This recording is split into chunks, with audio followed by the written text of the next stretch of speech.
Welcome, Kim. Welcome, Karyn. And welcome to our special guest, Michael. Michael, would you like to introduce yourself? Hi, I'm Michael Ruby. I'm known as Roots and Routes across social media. Roots like genealogy, routes like the routes we travel. And I do large network genealogy on social media. Large network? Yes. That sounds way more official than what you do. Oh, yeah. I'm not. Yeah, I'm not Is that doing, right? Yeah, correct. Okay, great. Perfect. We mostly gossip about Ancestry, and Michael true. does a lot of very academic work. We met on TikTok. His TikTok is incredible, and you should check it out at Roots and Routes. And he has a lot of really incredible insight into well, we'll get into it. I don't want to spoil anything. Yeah, and also, no spoilies. I don't want to Thank you. explain it wrong. With that being said, Michael, we talked a little bit about kind of the background of why this podcast started. I think that's why we connected, is because our name is Low Ancestry. And that whole premise is about how my family and many different families are special just in that they were humans and that they lived. And it has nothing to do with this perceived grandization of certain family lines, very specifically white family lines. And that's sort of the premise of what we talk about on our show. I would love to hear a little bit more about your connection to genealogy and what has motivated your project. Sure. First, I just want to say that I was really drawn to your podcast just by seeing the title Low Ancestry, even before I clicked on that first episode. And it's really because these are the same questions that motivate the work that I try to do about this perception of low ancestry and high ancestry, right? So some of the stuff that I do has to do with the question of are all the United States presidents related, and royal genealogy and things like that. But when I heard the name of your podcast, I first thought of the Jukes family. And so the Jukes family is in New York, like most of your ancestry, Karyn. And there were a series of criminologists and sociologists back in the 19th century who constructed this family, even though it turns out it was just people who were completely unrelated, of people with low ancestry, and then tried to make eugenics arguments related to the perceived criminality of such population. They were in New Paltz, not far from Binghamton. And I hear this story being told a lot, and specifically from this Calvinist Puritan perspective. There are still pastors who talk about this idea that, okay, Jonathan Edwards, who is this Puritan preacher from Connecticut, has thousands of descendants who are prominent in religion and politics and all of that. And this Jukes family are criminals. And this started off in this whole Calvinist, we are the elect kind of idea, but it was really taken by the eugenics people and really twisted a lot. And again, it turns out that this family is completely fake. And you hear these arguments about both low ancestry and high ancestry, and they completely ignore social capital, privilege, whiteness, class, all of these factors that really create social and political capital in this country and world, right? So that's why I really connected to the name and love the episodes. Yeah, actually, what you talked about, I'm not surprised it came out of New York, this whole family conversation and eugenics topic, because New York talked about it in that first episode about Ernest. New York was kind of on the front lines of the quote modern way of doing prison. Oh yeah. Which relied on psychological analysis. And I have no doubts that probably went hand in hand with the very trendy eugenics conversation of the time. That actually makes a lot of sense to me. Yeah. For sure. So it's been really cool connecting on this what kind of pushes us forward in these conversations, because I think a lot of the time genealogy, the way that the conversation goes, is this how can we find the connection between us and the mythology of these larger than life characters, the Pilgrims or English royalty. And it becomes less about ancestry and more about a connection to mythology or folklore or something. Yeah, totally. one of the things that often gets mentioned when presidential genealogy is thrown around, and we'll get into that, right? And there are different political perspectives on it, but there are people who really want, for whatever reason, for like all the presidents to be descended from kings, and for it to be like this, kind of like animating truth of society, when there's really a lot less to that than you would actually think. Is that like a real thing where a lot of people are having that conversation about how that connection is like good and important? And I've never heard this, for what that's worth. Yeah, I haven't been a part of these conversations either, but it seems like anti-American at the heart of it. Yeah, kind of. I mean, there are more people who recognize it, if it's true, as a bad thing than recognize it as a good thing, right? Mm-hmm. But that itself, like, doesn't really understand what it is. So if you actually look at the records, as genealogists, we love proof. If you don't have proof that you're connected from, the child to the parent, like the connection, like, doesn't necessarily exist. So there are connections between like 26 or 27 out of the 45 presidents through like British gentry. But that doesn't mean that it's a conspiracy, right? Yeah. So my work fits this kind of balance, right? Between the idea where I say the presidents on average actually certainly are more related than the average American, more than the average white American, and even more than the average person with old stock ancestry like I have and you have. But it's because of social capital. Many of the earliest presidents were both the New England and Virginia side, like they were descended from British gentry, and British gentry were usually descended from the medieval kings. But this is social capital that's related to privilege and wealth and class rather than something that's organized, if you know what I mean. Yeah. Mm-hmm. And this winds up being like changed. This winds up being changed a little bit over time, right? It morphs because this British gentry ancestry winds up being the nucleus of social capital and privilege in the country, but then it starts to expand as the definition of whiteness expands, like around the time of like Jackson, right? That's really interesting. And actually, I think it would be good to like even take a few steps back here and like explain to us as you would people who don't know about it, which we don't. Yeah, I know nothing, so assume I'm like a 5-year-old. Explain maybe like the background and genesis of the like presidents being related and the King John like theory that you talk about.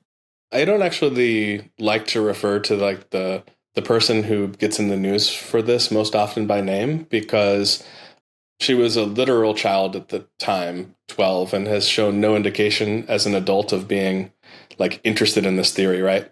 And so somebody who was a child going through her grandfather's genealogical records and like online family trees got mentioned in her local news and then repeated in the Daily Mail and then copied in a book called Holy Blood, Holy Grail, Holy Presidents for this claim.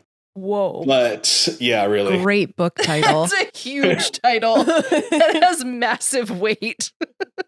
So I don't necessarily like to mention her name for that reason, and also because I was a young, precocious genealogist when I was a teenager also, quite a bit earlier. So she, discovered this in 2009. And when it was 1999, we had this thing called World Connect, RootsWeb World Connect. It was before genie.com. People would just upload their family trees with no claims, no sources, right? And I also was interested in presidential genealogy as a teenager. So I surfed through all of these trees and said, oh, wow, Van Buren is connected here and Jackson is connected here. But they're not. Like some of them are, but like ones like Kennedy are not. And the way that the people connect them in these trees is something that I like to call wishful linking. That's very good. Because and anybody who has used Ancestry.com has come face to face with wishful linking. It's all over there. Yeah. So what they do is like the early internet equivalent of just accepting that bouncing green leaf on Ancestry.com where it says, oh, check this person. They have the same last name. Yeah. This is Right. the potential father. And you just like, okay. One example of that is Kennedy. So JFK is well known. He's Irish Catholic. He doesn't have ancestry that goes deep back in the United States.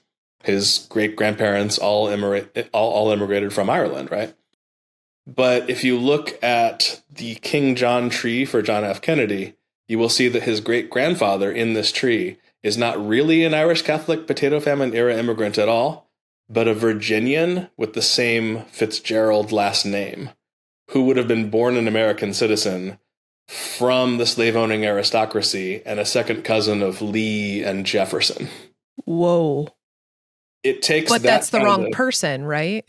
Completely wrong person, completely Yeah. fictional. So there's a Protestant Fitzgerald family in Virginia who were connected to the Jeffersons and Lees through their ancestor William Randolph. And then there were Irish Catholic Fitzgeralds in Ireland who moved to Massachusetts. They're not connected, but their name is Fitzgerald. So in wishful linking, we just take, okay, well, this person has the same last name, and I want Kennedy to be descended from royalty, so he is. You know, I too was trying to make these trees like back in the 90s and like had most of them ready. I don't have any evidence for that because it's like in a hard drive in a storage unit somewhere that got ancestrally repossessed. But I did that, and it's something that a lot of people have done, right? That kind of connection between the presidents is fictional. And I didn't do anything about it back then because I started clicking around on a news group, which dates me. It's called sos.genealogy.medieval. Early millennials who were on the medieval? internet. Yeah, Can you medieval do a genealogy. dot medieval? That's incredible. sos.genealogy.medieval. Stay tuned for our website to change to lowancestry.medieval. 100%. I'm on that immediately. That's so sick. Is it just like a second website and like you click on it and it like has like circa 1990s Yeah, it's just like like clip graphics art. that opens up? yeah, for sure. Then that's exactly what some of these family trees looked like, right? It was like a flashing text on the top of it saying presidential Totally. cousins. Like horrible colors, I'm sure. Probably like bright sure. blue on Yeah. yellow. But, you know, I had the sense to go check out some of these trees and see that they're very easily debunked. And I was actually doing that because I was trying to find a royal ancestry for myself. And I saw that I had this line of North Carolina Quakers who were called Clayton. And I found a Clayton royal descent. But it was suspicious. It was suspicious because every other person in the tree was named Thomas. Every other person in the tree was named John.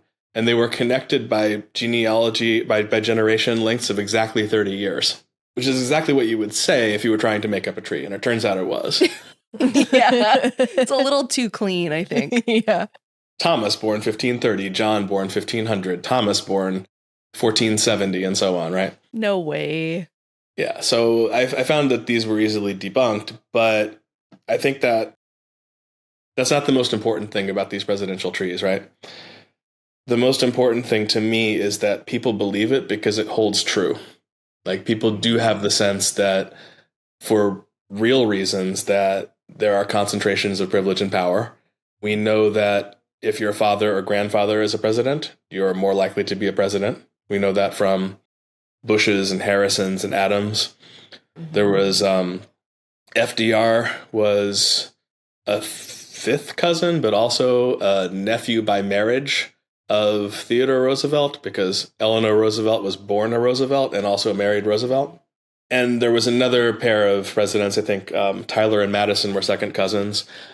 And we know that we have like this question that came up in 2009 that said, wow, Dick Cheney and Barack Obama and George Bush are all related. And people saw a conspiracy there when really they just had white ancestors from New England who had lots of kids and tens of thousands or hundreds of thousands of descendants. And like people like notice the concentrations of power and think it's true, and they're looking for an explanation. And there is a real explanation, but there's also a conspiracy explanation. And to some extent, it plays into like that America is not like that old of a country. And so I think as like white Western European descended Americans, there's just like a statistical likelihood that you're going to trace back to the certain small number of pools. And I think you've talked about this before in some of your videos on TikTok, like the statistical likeliness or the ways in which we all are going to be related to like some of the same people no matter what. Would you speak on that a little bit? Yeah, I think that in one of your episodes, you also hit on this a little bit about a concept called genealogical privilege. So I did not ever find a royal descent, but I have a plausible cousin connection to the Bushes and Franklin Delano Roosevelt through the Beekman family of Flatbush, Brooklyn, and New Jersey. And I have that because this is the late 1600s, early 1700s. At around that time, you have 512 ancestors in one generation, 1,024 in the next generation. The statistical likelihood, if you are a white American with all of these records going back, is that you will find someone who will have another like 6,000 descendants on the other side. Do you get what I'm saying mathematically? Our ancestors double every generation. So 2, 4, 8, 16. The 10th generation, when the Beekman family lived, was 1,024 people. But then that Beekman family, the birth rate back then was over 2. So instead of having 2 squared, we have 3 to the 10th power, which is like some huge number and like thousands of descendants. So you're going to have, 50,000 descendants of Wilhelmus Beekman. Only a few of whom will actually know that because a lot of the times the records were lost. Yeah, it's really interesting. The episode's not out yet, but we just recorded an episode Saturday on my one famous ancestor, the high ancestry, William Bradford. And we had a guest on who also shares the ancestry. We talked about how it's something like 35 million people have like Mayflower ancestry. But everyone makes a big deal about how special it is. So like, how special are we really talking here? Because it does just multiply like that naturally. Well, and what are the implications? Like, of why it's special? Why special? There's no special gene that came over on the Mayflower. Like it just kind of, I don't know. It's so wild to me that anyone would be like, this is good blood that I have. This like tiny itty bitty trace of good blood from, like, I don't get it. I do not get it. And you're not likely to share DNA with those people. Yeah. You're not, because, the reason why the ancestry testing says they only go back 200 years is for a reason. Mm. You don't share DNA with your average 10th generation ancestor. But like regarding that Mayflower thing, like there's a worse group than the Mayflower descendants group, which is the Daughters of the American Revolution. Sorry if they can follow their trees. No. And I say worse because it's bigger. And because of the implication that being an American of revolutionary ancestry is better, which has huge political repercussions that are an election issue in 2024. Mm-hmm. I don't know how directly political that you want to get on the podcast, but we can say anything we want. Because there's a vice presidential candidate who specifically attributes like what he wants to do as the restoration of traditional American culture, by which he means pre-1783 upland South culture, which are people who went from the coast, went up into the mountains, crossed into the Ohio Valley, and answered the call of genocide. And by that, do you mean like the ways in which we interacted with like the frontier and Native Americans and stealing land? Yeah, I mean, specifically like Thomas Jefferson when he was governor of Virginia, and Virginia at the time extended to the Mississippi River, sent a contingent of like largely like Appalachian Virginian volunteers to pacify, meaning genocide, Native Americans in Kentucky, the Shawnee, and also those who had fled past the Appalachians to begin with into Ohio and Illinois. And so like there's this letter, and everyone should follow public historian Tad Sturmer, who talks about this all the time. There's this letter where he, makes explicit calls to genocide. And the people who went there, including J.D. Vance's ancestors and some of mine, by fighting in the Indian Wars, right? received massive grants of land in the Ohio Valley. And so in the same interview, I don't know if you saw it, where Vance got made fun of for saying that German and Irish immigrants caused crime because gangs of New York. I did not see that. Yeah, he said they brought crime, ethnic tension where there was none before. But ethnic tension, his ancestors who came before had ethnic tension Yeah. in the literal genocide. And yet he's not counting that as ethnic tension because it's not between groups of white people. Mm-hmm. Mm-hmm. Right. So going back to this Daughters of American Revolution, there's this group and also like the Daughters of the Confederacy, if we want to get it even worse than that. We're very familiar. We live in Richmond, and the Daughters of the Confederacy have their like location here. And it's a very big deal in the city. But if we are talking about going back to the Daughters of the Confederacy and also Daughters of the American Revolution and Sons, right? The reason why large network genealogy gets so political is because you start to talk about ethnogenesis, which is like the making of an ethnicity.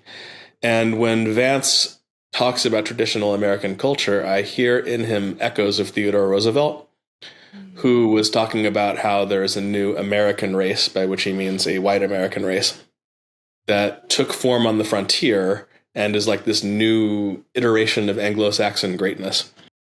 But like what Vance does is he calls it Scots-Irish, which is mythical because the term Scots-Irish refers to a group of settlers, again, settler colonials, like who settled Ireland on behalf of the two Protestant crowns of Britain, which were Scotland and England, and then after they merged. And they're known as Ulster Scots in Ireland. Many of that group did come to Appalachia, but it never was a pure group. So like if you look at some of my ancestry, which came to the Ozark Mountains of Missouri and Appalachia before that, and go up into Virginia, they were a mixture of other white groups. Like I have an ancestor who moved from New London, Connecticut to Tennessee because he was like a 15th child or something, and there was not a lot of opportunity in like a very densely populated area. J.D. Vance has one from Rhode Island who did the same thing. I have the Beekman family that I mentioned that I might be related to FDR and the Bushes through. They moved to Virginia, to Appalachian Virginia from Brooklyn. This group that was created in the frontier wasn't Scots-Irish, it was white. And it also had a lot of people who were passing, meaning it had a lot of people who had been born from mixed race marriages before 1650, back before the lines around race actually solidified, after which you don't have this happening anymore, like through the Black Code of Virginia. But like this first couple of generations that have been studied by Paul Heinig created a lot of people who passed and moved to the frontier and wound up being also in the ancestry of, Midwesterners and Kentuckians also. But this is all denied because they want Scots-Irishness. They want traditional American culture to be this like touchstone around which they do what they want to do after 2024.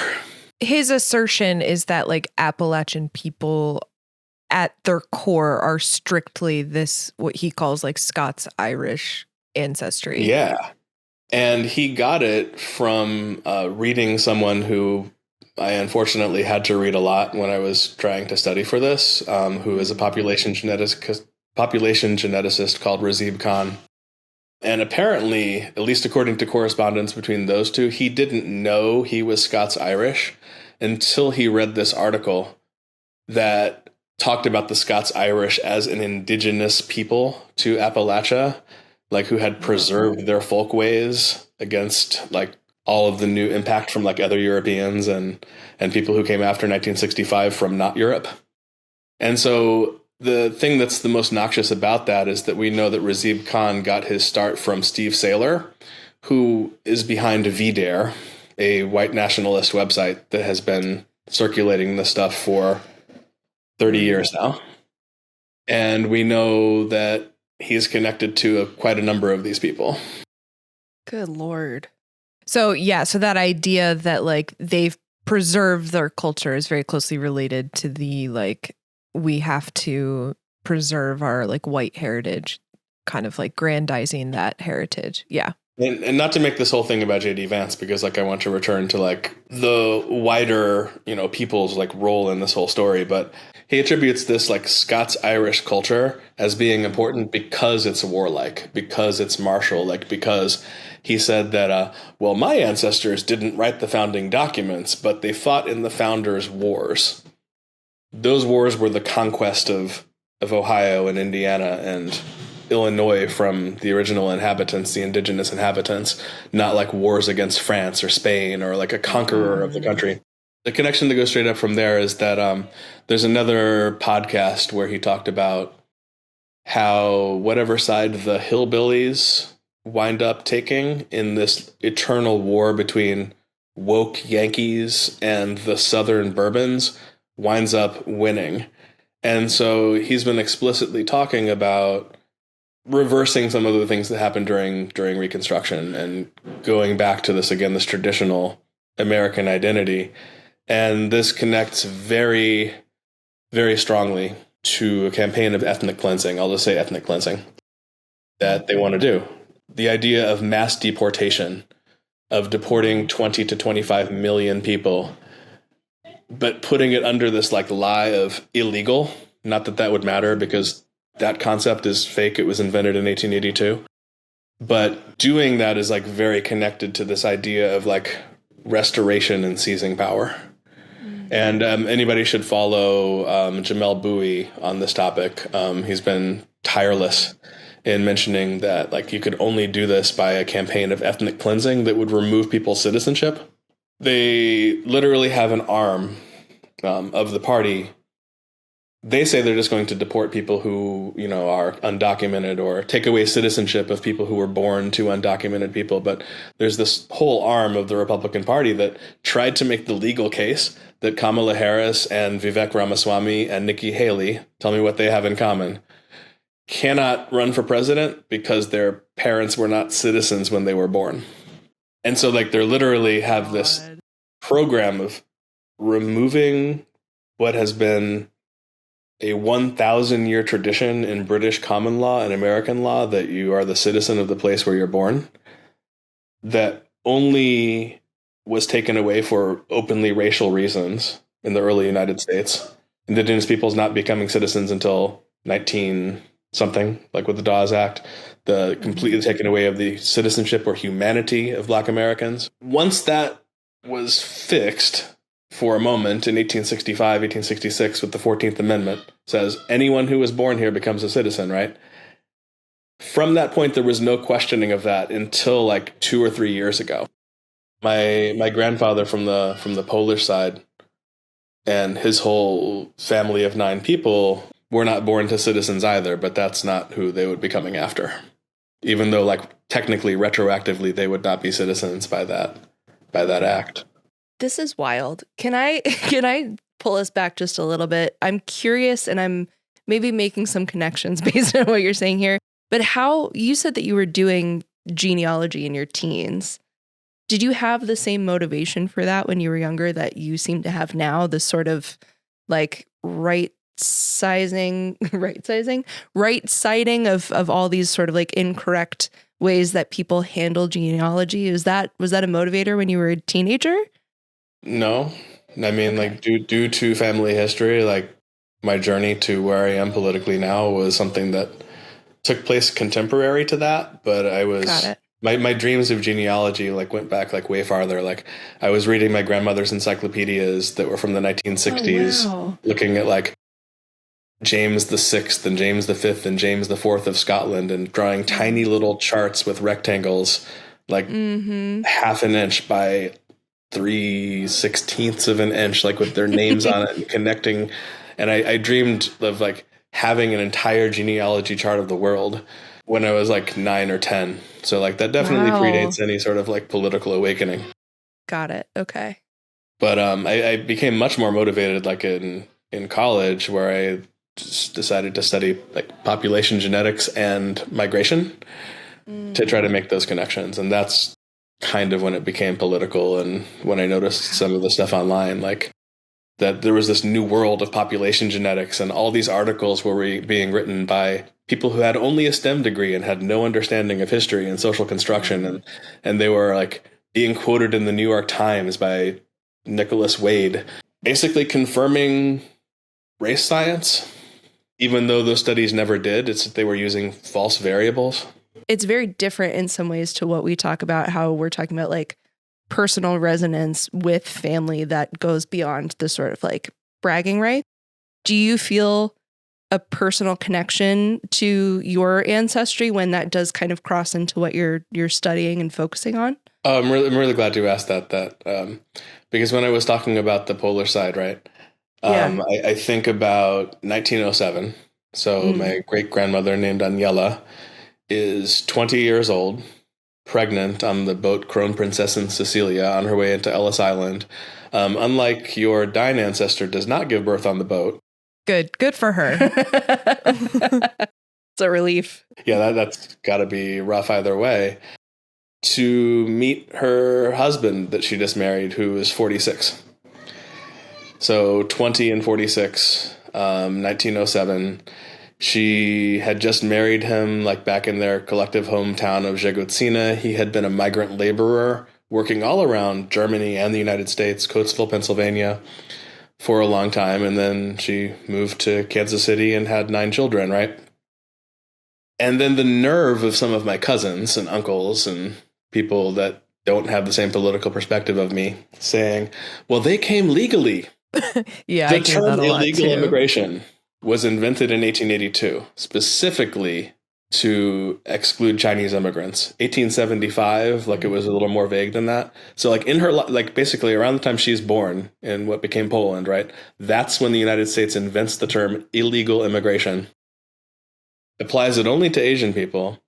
And then she moves to the United States in 1907. In 1924, which is only 17 years after that, the term illegal is applied to Europeans for the first time, because they have national quotas, right? So like the nerve of her descendants and like the collective descendants of anyone who came through Ellis Island and Castle Clinton to say, my ancestors came legally. Yeah, because there was no illegal for white people then. And I think that's an insult against her. Yeah. I never met her, but I would like to think that if she were in that situation, carrying a child like as a young woman, and she was told she is not allowed to come to the United States and is going to be, like in Poland, like raising the first child on her own, I would like to think that she would come illegally. And it's an insult to her to say that she wouldn't, or make another choice to be in there and like be away from him. But, the idea in general that the ancestors of white people were uniquely legal because they hadn't made anyone illegal yet who was white is crazy. And so I do find personal resonance, but I wound up doing it also in a way that's like political and combative and, makes my story of genealogy like a little bit different than most people who are like asking all of their older relatives for information because maybe they don't want to talk about that. Another instance is we talked about the United Daughters of the Confederacy, like as this vector for like imparting like this whole neo-Confederate identity on like people and states that were never Confederate. Like you see Confederate flags in Massachusetts and Ohio and Michigan because of them. To keep it personal again, right? So there's the UDC, and then I don't know this because I don't have the data, but I suspect like the second most important vector in bringing this neo-Confederate identity to white working class urban Midwesterners, like during the Nixon and Reagan era, was Civil War reenacting. And so like my other personal connection to Ancestry and these stories that make your family not like what you do with genealogy is that. So like I grew up and like several of my uncles and cousins were half Polish Confederate cosplayers. And so, my first memories of them are being dressed up like they are generals, and it's always generals and like the top gotta officers, right, in the Confederate Army, and hearing from them like this identity and this like lost cause racist nonsense. And so I do some genealogy. This is around the time of college, and I'm like, I wonder who my Civil War ancestors were. I wonder who their Civil War ancestors were. They're half Polish on one side. They're half Ozark and Appalachian on the other side. So somebody's got to have been in the war, right? So I look up, and there are absolutely no Civil War veterans in their direct ancestry, meaning great-grandfathers, great-great-grandfathers, and so on. But there is a third great-granduncle who fought for the Union. So I made sure to point this out, right? Like, your actual ancestors fought for the Union and died and were killed by a Confederate bullet in Shiloh. Like, they fought for Iowa. Like, they moved from Missouri to Iowa to join a Union regiment. Wow. Get them. Yeah, so I no response except, well, that's interesting. Of course. Yeah, of course. Yeah. Mm-hmm. Yeah.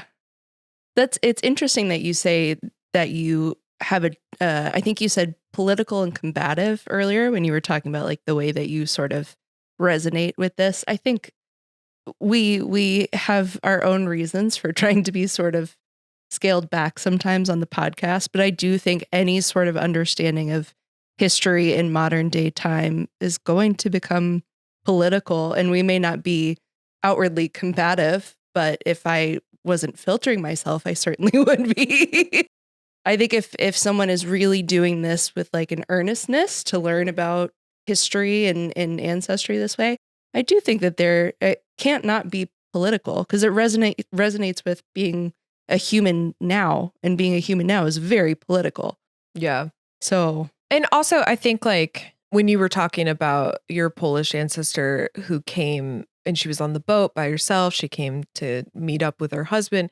The way that like people in the present will put this moral framework onto her that we don't know that she had, and she probably did not have the capacity as a person who was probably struggling with financial capital, as a person who was moving from her home country. Like, she's at all of these like deficits, and they're putting like this moral framework on her that she wouldn't have come illegally. She would have like stood her moral high ground to not do that. And I think like the thing that I would love to combat is the complexity of like real humans that we're looking at.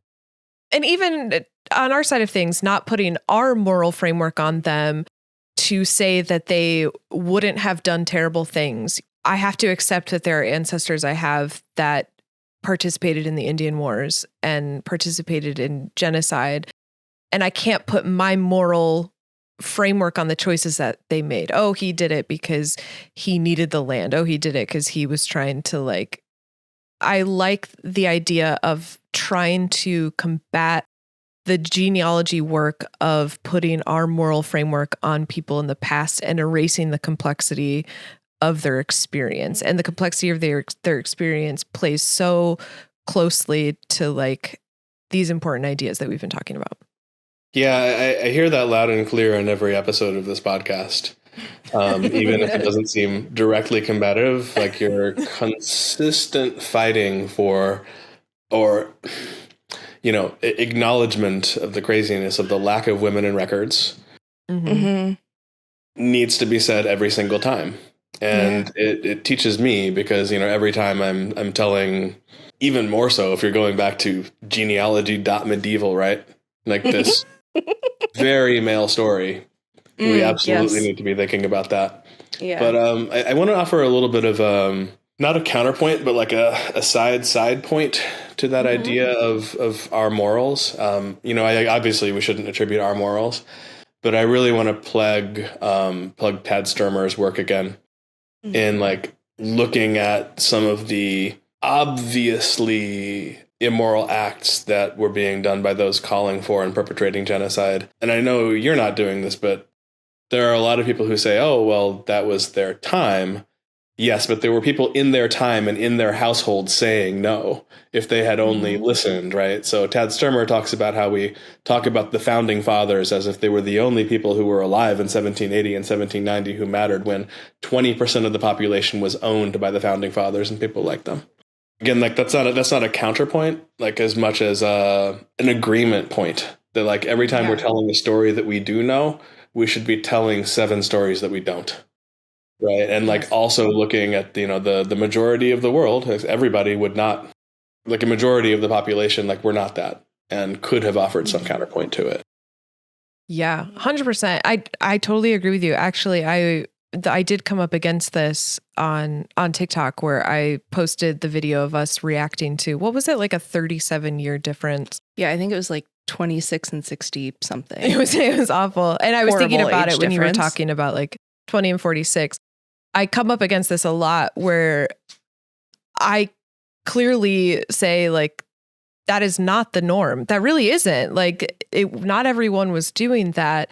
And it's okay to say that you mistrust the motivations of the men who were marrying young women in the past, because we can just call an uncomfortable bad thing an uncomfortable bad thing. And we don't have to. Yeah, it's true. Like, it's like not putting our moral frameworks. I think what I said when I said that, I think I was thinking our like political framework maybe is what I was thinking. But there is a way to say unequivocally, like, that thing was a bad thing, and we're allowed to say that it was a bad thing and not feel good about it. Well, and I wonder how much this sort of forgiveness of like, oh, well, that was the time. Like, how many steps away from that is this sort of like glorification of the old days, or like JD Vance, like we were talking about? Like, there's so much, I think, misplaced emphasis on reverence for our elders and our ancestors. And by giving these sort of allowances of like, oh, well, it was the time period, like, what are you doing in your own moral conscience to just be like, okay, well, that was fine. Like, it wasn't fine then, it's not fine now. And like, we cannot keep holding the past in this place of like, well, it was different back then, and there were all these great things about it. Like, we're better now. It's getting better. The more we learn, the more we progress, the more we care about human beings, it is getting better. And back then, I feel like there's a weird, I don't know, it's just so strange to me how people try to preserve history when it's like, no, it was bad. It was bad. And in the episode we just released, we talk about a relationship between a 13-year-old and a 20-year-old. Horrifying. It wasn't okay then. It's not okay now. And somehow we still just write it off like, oh, it was just, things were different. Who cares? Excellent. I mean, like these horrors tend to be intersectional, and our response to them needs to be intersectional as well. That makes me think of Harrison Tyler, who was the grandson of John Tyler, president in the 1840s, slave owner, Confederate representative. I think he was the only ex-president to join the Confederate government. His grandson, Harrison Tyler, died like 2 to 4 years ago. And It's because the generation times were long. And that I thought of that actually because of my own, like that Polish side of the family, that like these long generation times tell our 2024 mind, or should tell our 2024 mind, there's no consent there. Tend to run in families. The oldest son of the 46, 20-year-old couple from Poland, like whom I mentioned is my grandfather, was born in 1909. He was 26. My grandmother was 16 when she was pregnant the first time, and a few months later they were married. One was an immigrant from Poland, one was a transmigrant from Ozark, Missouri into Kansas City. And that was a second generation of that. We can go back further. The father of that great grandfather who was born in 1860, I believe was born in the 1800s, like before 1810, so over 50. And so on that line, it takes me only like 4 generations to go back to someone from like 1765. So, I mean, it's kind of unsurprising, both in this case and in the Tyler family's case. I can't prove it like systematically, like without having what I would really like to build, like a real actual accurate data world family tree. I still want to build that. I can't prove it, but I really do think that there's going to be some fact to the idea that oppression is intersectional, and that you're going to find a correlation there between someone who imprisoned and tortured human beings and someone who does not care about the consent of their sexual partners and wives. I want to do 2 things. So, like, first, I want to say that intersectional oppression means intersectional resistance. that relates and circles back all the way to this idea of the presidential genealogy, because if presidents are more related than the average American, which they are, more than the average pre-1783 white American, which I think they are, if that is because, which it is, of social capital that comes from ancestry, from British gentry ties, from class, from the construction of race, and from like the grafting of like new forms of privilege onto that nucleus, like Scots Irishness, if that's the reason for it, and it is, then the response to that is taking down those systems of the chiriarchy, which is, you know, this intersectional meeting of the patriarchy and white supremacy and everything else, classism. If it's not because of a conspiracy, then the response to that like is a political response that takes back power for all of the people, and or like limits the power of these offices, and nobody would want their child or grandchild to like inherit them and become president, because why would you want to do that? If it's because of hidden bloodlines that only the elite know about, and that somehow can get discovered by a 12-year-old girl, or in my case, like a 16-year-old boy on their computer, because even though we don't have sources, like they're there, the family trees are there somewhere. There's a secret. It's on the internet. If that's the case, then there is a different political response. And part of the reason why you find so much favor with this conspiracy theory among people who are fascists or like on the right in general is because of that.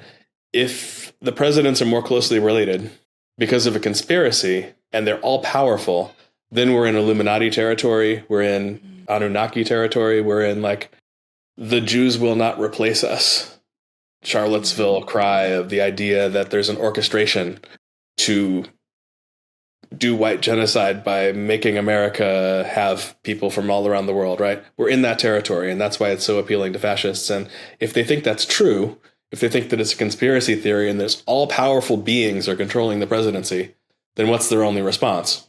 To smash it with something else that's omnipotent and all powerful. Like, you can't possibly have the people just like own ourselves and own our own government. It has to be smashed by somebody who is powerful, but like represents the right kind of people.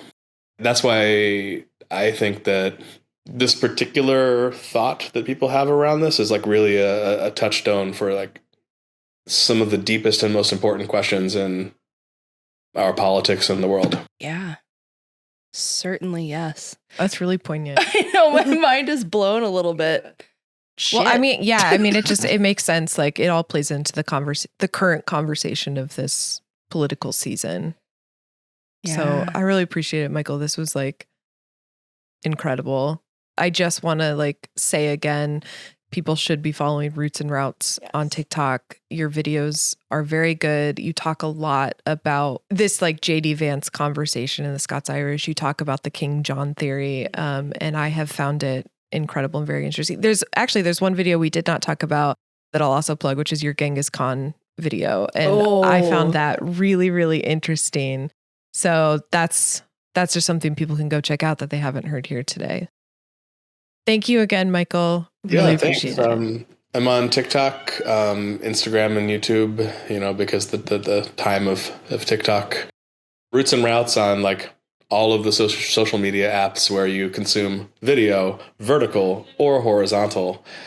And I really do hope at some point to create that other big like social genealogy network that's actually based on like on records and visualizations of ancestry that are not blood quantum race science and other things. So I guess if we follow you eventually, we'll get to see that project. Yeah, that's what I believe I want to do. So it should be there. And the but in the website meantime, will be vertical and horizontal medieval. Yeah, bigtree.medieval. Yeah. Thank you, Michael. And I'm sure this will not be the last we talk with you. So thank you. Yeah, I'm going to insist. Thank you, Karyn. Thank you, Kim. It's been an honor to be on the show. Oh, okay, man. bye. Low Ancestry is written and produced by Karyn Harding and co-hosted by me, Kim McMasters. with original music and audio engineering by Benjamin Mauk. Original cover art was designed by Christina Swanson of Swansong Creative. Resources pertaining to today's episode and a link to the official bibliography can be found in our show notes or at our website, lowancestry.com. All research was conducted by Karyn, but she's been known to be wrong on occasion. So if you'd like to connect with Karyn or even send her a correction, you can email us at connect@lowancestry.com or find us on Instagram @lowancestry. Genealogy is, after all, a community effort. Thank you so much for listening, and if you like what you hear, don't forget to rate, review, and subscribe wherever you get your podcasts. We'd love to hear from you, and frankly, we really need this.